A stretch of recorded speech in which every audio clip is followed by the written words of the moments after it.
بلکہ ایوب خان وہ ایک پکڑے گئے تھے ایس ایس پی سردار عبد الوکیل، آپ ہی پنڈی شہر کی بات ہو رہی ہے، جہاں پر ان نہیں کو سر میرا شہر لاہور ہے، میں تھے مہاجر. اچھا صاحب ہاں آج کل تو آج کل وہ ان کو کس الزام کے تحت پکڑا گیا تھا 1968 میں؟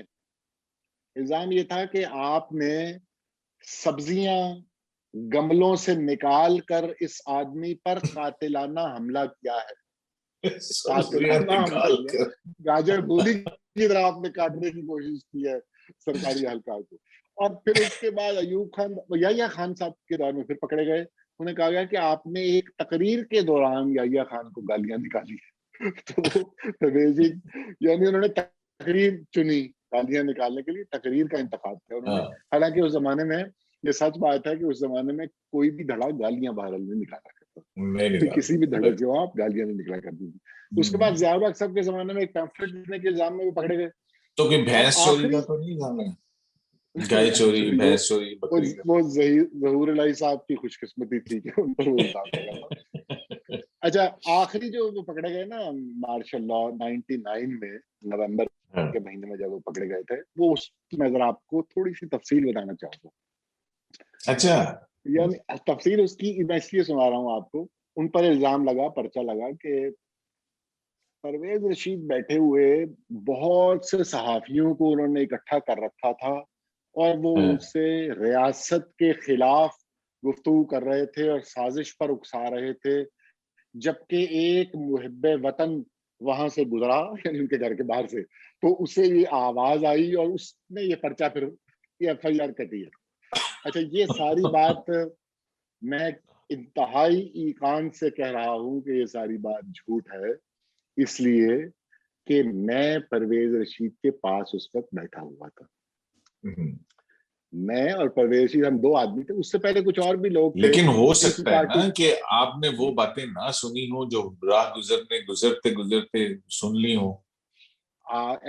ممکن ہے، لیکن میں آپ کو سب یہ بتا رہا ہوں کہ اس وقت ہو کیا رہا تھا. ان کی پارٹی کے لوگ جیسے سردار عتیق تھے اس زمانے میں، یا خیازاد عتیق تھے، یا انعام اللہ نیازی، یہ لوگ 4 5 6 ہم بیٹھے ہوئے تھے. اور ہم جیسے صوبے میں ہوتے ہیں، میں اس زمانے میں دی نیوز آپ کے ادارے میں کام کرتا تھا، تو ہم بھی ذرا سننے کے لیے کہ بھائی کیا سوچ رہے ہیں، کیا کر رہے ہیں لوگ. تو یہ لوگ آہستہ آہستہ اٹھ کے چلے گئے. تو ہم اب اندر کی بات کے اکیلے میں کچھ پوچھ لیں ان سے، بھائی پارٹی کیا کر رہی ہے، کیا منصوبے بنا رہی ہے. تو ہم بیٹھے تھے، اس دوران دستک ہوئی دروازے پر اور کچھ لوگ اندر آ گئے. اور پھر وہ میں نے منظر دیکھا پھر کہ وہ کیسے یہ اوپر جا کے لاہور میں لاہور ڈیفنس کی بات ہو رہی ہے، جہاں پرویز رشید اپنے میرے گھر کے پاس ہی ایک کرائے کے گھر میں مقیم تھے. اب بھی وہ کہیں اور رہتے ہیں، لیکن وہ بھی اب بھی کرائے کے گھر میں رہتے ہیں، ڈیفنس میں ایک اور جگہ پر. خیر وہ جس طرح وہ منظر میں نے دیکھا نا، ان کی بیٹی مجھے ابھی تک یاد ہے اوپر سیڑھیوں میں کھڑی ہو رہی ہے، ان کی بیگم جو ہیں وہ آ رہی ہیں، وہ کہہ رہے ہیں یار میں ذرا چپل پہنا ہوں اور چادر لے آؤں، سردی بہت شدید سردی کے دن تھے. تو وہ کس طرح آئے اور کیا ہوا. تو پرچے میں جو کچھ لکھا ہوا تھا نا، یعنی ان کی تاریخ گرفتاری کی وہ بھی بات کی دی گئی بھی تھی، کیونکہ 2 دن ان کے ساتھ وہ بدتمیزی جو یہ کرتے ہیں، بےہودگی وہ کی گئی ان کے ساتھ، اور ان کو پھر صدر تھانے کے باہر پھینک کے وہ چلے گئے. یہ اس کی پس منظر ہے. بہرحال جو بات ہم کر رہے تھے وہ یہ ہے کہ یہ کچھ لوگ تو وہ ہیں، اب یہ مطلب بھی ہے ایک کہ جنس ہے جو معدوم ہوتی جا رہی ہے. نہیں بالکل یہ بہت معدوم ہوتے جا رہے ہیں. اور مشاہد اللہ خان بھی چل لیے، یہ جو لوگ ہیں نا جی، یہ دوسرا شاہد اللہ خان اور پرویز رشید، یہ جو دونوں اصحاب آپ نے نام لیا نا آج، ہاں وہ بھی بہت بڑا سانحہ ہوا ہے جمہوریت کے لیے، ایک بڑا دھچکا ہے وہ کہ مشاہد اللہ خان جیسا ایک جری آدمی جس نے اپنی ساری زندگی اس قدر ثابت قدمی سے گزاری ہے. یہ دونوں یہ دراصل یہ ایک ہی آدمی ہے. یہ جو اصحاب جن کے ہم نام لے رہے ہیں نا، یہ ایک ہی آدمی ہے. یہ کیا آدمی ہے؟ یہ آدمی ہے جو پاکستان میں عوام کی حاکمیت پہ یقین رکھتا ہے، جو آئین کی بالادستی کی بات کرتے گئے ایک دنیا سے چلا گیا، بال سفید ہو گئے، پوری عمر انہوں نے اسی کام میں گزار دی، اور کسی سود و زیاں سے بالکل بے نیاز ہو کر. یعنی یہ اگر میں مالی حالات کا ذکر کروں پرویز رشید کا، تو شاید انہیں اچھا نہ لگے کہ میں اگر سچ بتاؤں آپ یہاں پر. یہ بیچارے بالکل یہ لوگ فقیر لوگ ہیں, درویش لوگ ہیں, اور ان پر تو جب وہ ایسٹس ڈکلیئر ہوئے تھے اپنے, جب سینٹ میں گئے تو زیرو ایسٹس تھے ان کے, اور ہمیں تو ویسے معلوم ہے کہ زیرو کا مطلب ہے زیرو, اور منو بھائی نے کالم بھی لکھا تھا اس پر, یہ دیکھو آدمی کیا ہے, یہ تو ہماری دانوں کی, اس کے پاس یعنی یہ اس طرح کے لوگ ہیں, یہ وہ کاروان ہے. تو ان لوگوں کے اوپر جب دائیں بائیں الزامات طرف نیب کس اس آدمی پر نہیں ہو سکا, مالی الزام لگایا اس قبیلے, اب یہ چاہتے ہیں سینٹ میں نہ آئے کیونکہ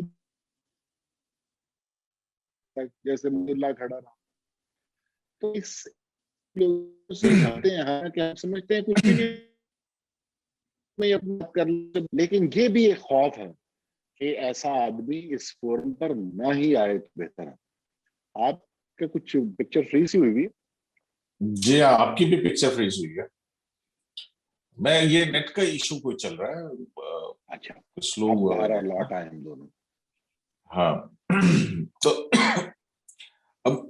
اب صرف یہ یہی نہیں ہے کہ بزدار صاحب کا یہ معاملہ ہے, اب پرویز رشید صاحب کا بیک گراؤنڈ دیکھیں تو اس میں کہہ یہ رہا تھا کہ یہ جو لوگ ہیں, جب یہ وزیر اطلاعات تھے, ڈان لیکس بھی تو ہوا تھا. ڈان لیکس جو ہوا تھا وہ ہو بہو یہی کہانی ہے کہ کچھ لوگ کی آواز آ رہی ہے. یہ ڈان لیکس جو تھا جو ثابت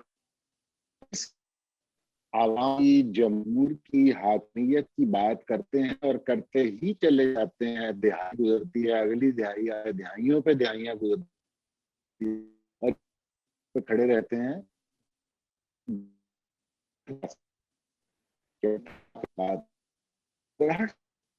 حالانکہ باہر لگے ایسی بات نہیں, میں سمجھتا ہوں یہ جماعتی وابستہ, ان سے جماعتی وابستگی سے صاحب آپ بڑا کی آدمی ہو آواز چکا ہے اور ان کا احترام بہت کیا زیادہ جاتا ہے. کٹ رہی ہے. ہاں اب آپ کی آواز آنی شروع ہوئی ہے, کچھ فریز ہو گیا تھا اندر میں.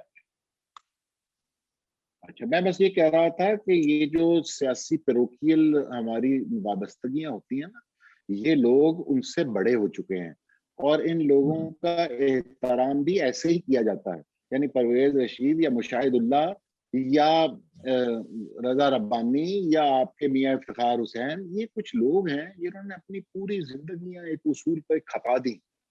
تو آپ ان کا احترام کرتے ہیں, چاہے آپ پیپلز پارٹی سے وابستہ ہیں یا پی ایم ایل این سے وابستہ ہیں یا کسی اور جماعت سے وابستہ ہیں. تو اس طرح کی آواز کو خاموش کرانے کی کوشش کرنا, وہ بھی ایک اس قدر بھونڈے انداز میں, میرا خیال ہے اب بھی وقت ہے کہ ہم پیچھے ہٹ جائیں اور یہ اس بےہودگی سے باز رہیں.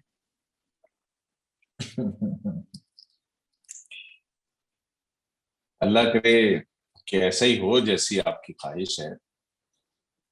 ظاہر یہ سلسلہ تو چلتا ہی رہے گا. بہرحال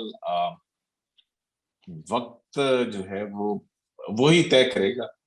دیکھیں بظاہر جو ہے وہ آپ سمجھ رہے, وہ کیا ہے, وہ شعر ہے کہ تمہیں یقین کے رستہ کٹ رہا ہے, تمہیں گمان کے رستہ کٹ رہا ہے. اور میرے شعر بہت برے ہیں, ذرا آپ ہی پورا کر دیجیے اس کو. میرے ذہن میں نہیں ہے اس وقت, لیکن میں آپ کی بات کو مزید آگے بڑھا سکتا ہوں اگر آپ اجازت دیں. جیسے میں مشاہد اللہ صاحب کے بارے میں بھی ایک دو جملے کہنا چاہوں گا. یہ دونوں اصحاب کیا کرتے تھے, بنیادی ان کا وصف کیا ہے؟ یہ خوف کی فضا کو توڑتے ہیں. یہ لوگ بات کر کے اور بر وقت بات کر کے یہ خوف کی فضا کو ختم کرتے ہیں, توڑتے ہیں, وہ حصار توڑتے ہیں.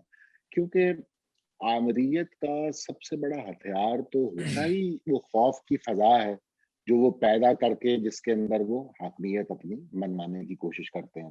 جیسے مشاہد اللہ, میرا خیال ہے ایک دن گزرا تھا 12 اکتوبر, پریس کانفرنس کے لیے انہوں نے اناؤنس میں آ کر وہ گرفتار ہو گئے, رکھا گیا. بھی کام تھا جب